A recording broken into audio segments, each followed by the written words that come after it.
Ya, kama nilivyosema awali kwamba tuna malengo tu mawili ambayo hayo ndiyo tunayoyasimamia.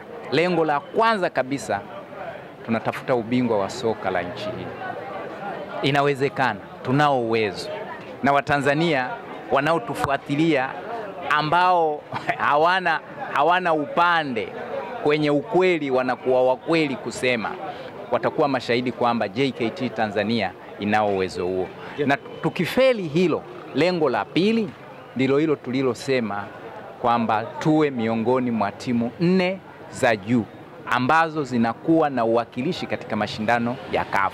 Tunahitaji JKT Tanzania ionekane kimataifa zaidi. Kama wanavyofanya JKT Queens, dada zao, wadogo zao, basi na wao wafanye hivyo. Huko pamoja na kwamba tumetolewa JKT Queens, lakini tumekiwasha kweli kweli. Ilikuwa ni moja ya timu tishio. Timu ambayo ilikuwa ikienda kucheza uwanjani, watu roho zinakuwa juu.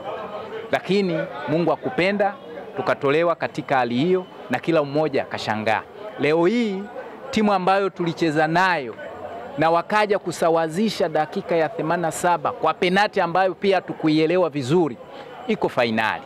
Kwa hiyo uone namna ambavyo JKT Queens ilikuwa na nafasi ya kucheza fainali na pengine kuwa mabingwa wa mashindano yale. Kwa hiyo na kaka zao hawa, kwa maana ya JKT Tanzania, tunataka wafuate mkondo huo na wafike huko. Si tu kwa maneno hivi, wafike huko kwa vitendo, na kweli waende wafanye kazi kweli kweli, na wao waogopwe kama ambavyo JKT Queens kwa sasa katika soka la wanawake Afrika wanaogopa. Shukrani.